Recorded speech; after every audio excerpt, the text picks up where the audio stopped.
Hello everyone. Today I will be discussing the tragic reality of war.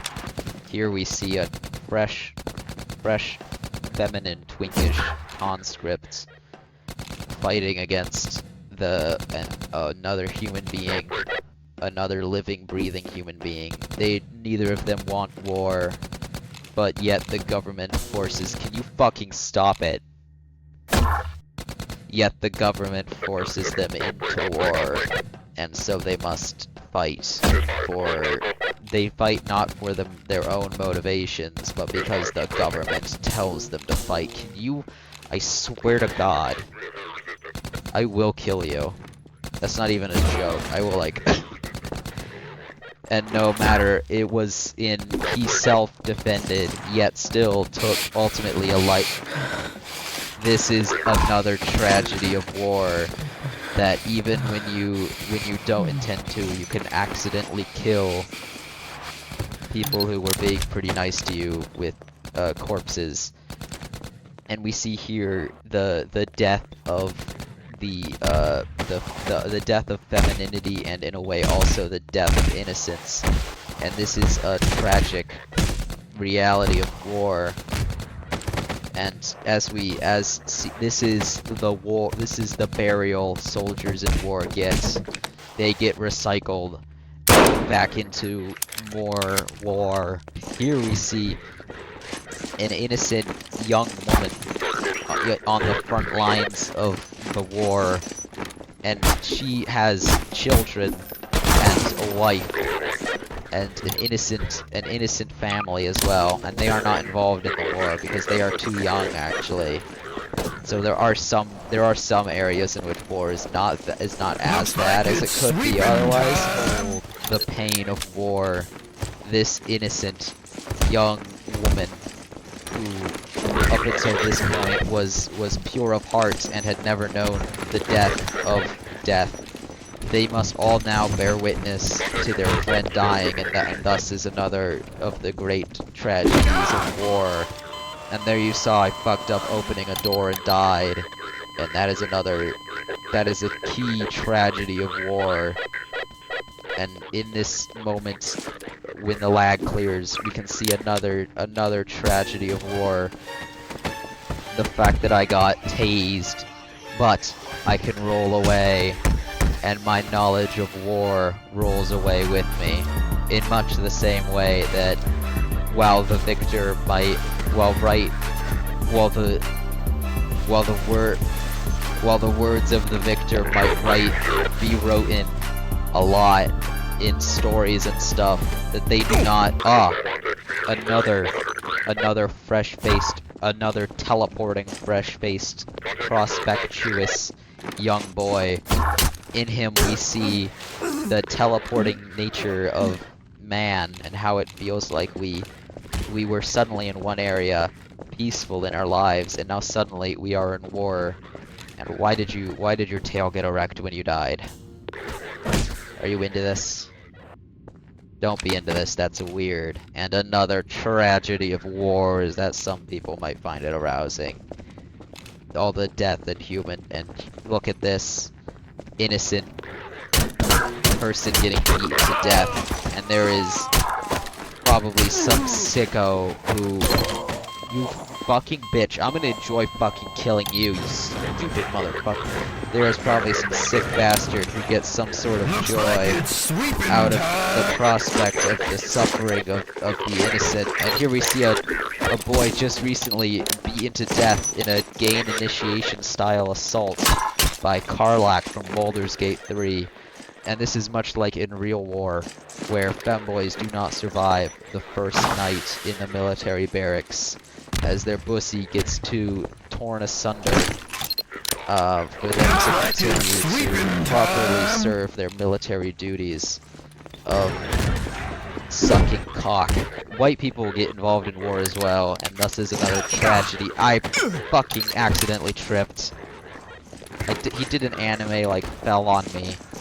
Crotch straight into my face. What a travesty. What the fuck happened to your mouth? Hang on a second, ladies. What the fuck? Ow! Wait, ladies, please. I'm a doctor. I need to cure this man's mouthitis. And the only cure for it is my voluptuous body. And thus is the 5th tragedy of war. What you see versus what she see. What the fuck am I doing? Just kill me. Just fucking beat me to death.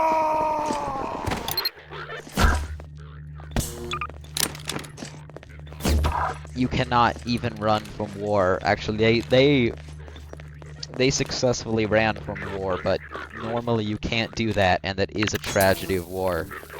Behold, the innocent subway received collateral damage in a horrific assault on this. This shows how war affects our everyday life, and every aspect of our life is affected by war.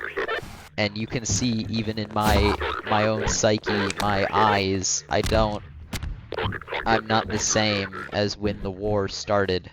I have changed as a person fundamentally.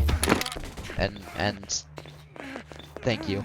And this is, I don't know if this is a bad or good thing actually, but it is a thing that happens in war.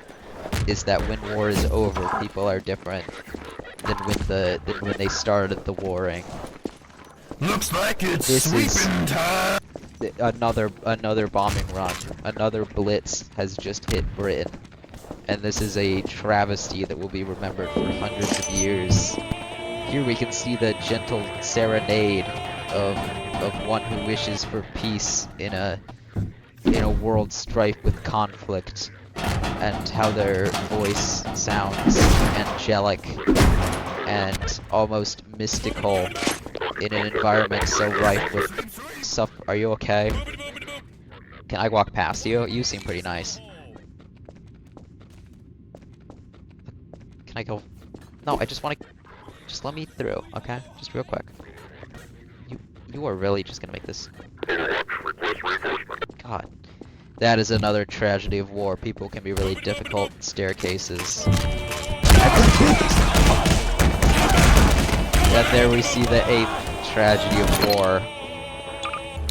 That could have, in real war, that would have been a nuclear bomb, and I would have just perished without being able to barely even able to think. Oh, Astolfo, no! My irresponsibility and my leaps and sick hops has resulted in the ruination of another fine bussy. Well, the ruination of another fine bussy in like 1 to 2 minutes when it starts getting maggoty and rotted. His face, however, has immediately been mangled, and this represents another tragedy of war. The fact that no matter that people stop dropping fucking nukes on me. The fact that people's faces, they stop having faces because they become faceless, killing things, and they... What is this? I feel uncomfortable here. Can you... Okay, this is another tragedy of war. Sort of just being unable to close the door when you really want to.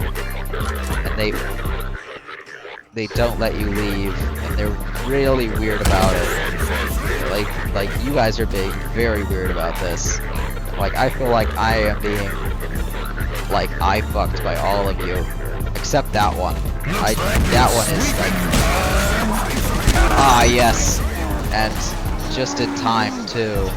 There we see a bombing run, and its indescribably horrific nature as it kills thousands of innocent boys and women and me, innocent me, and there and that goes to show how even though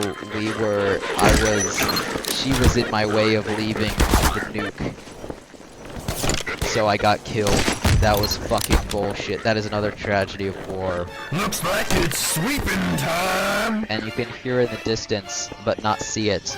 of these tragedies, and while you yourself may never personally see or bear witness to the slaughter most horrific, it is merely the noise and the knowledge that this is indeed a reality which is happening that is so travestical in nature. They broke my fucking spine, so I ran over their toesy woesies and fucking brutalized them. Lag is the fifth tragedy of war, and war has so many explosions in it that the game lags, and people stop.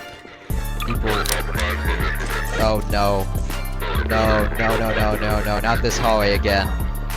No, I don't want to. Why do you crouch? Why do you feel the need to crouch and to, like, examine me? No, hey, stop it.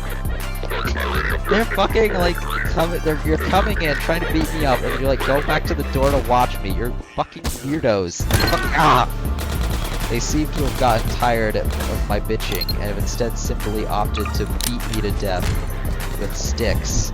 This is another tragedy of war.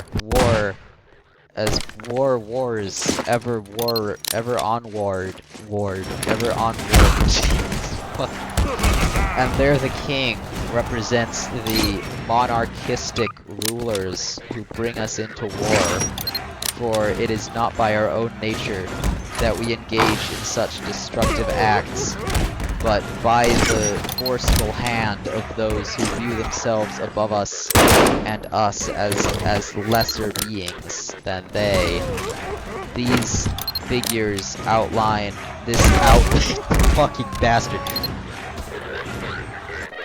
There's also, there's total nuclear Armageddon, which isn't actually that gory, but like, imagine 47,000 Freddy Fazbears were dropped in Vietnam instead of the 12 they ended up dropping, and you get a pretty good idea of the extent of the tragedy of war. And look at this. This is what war will be like when Russia starts dropping the nukes. This is what your future holds.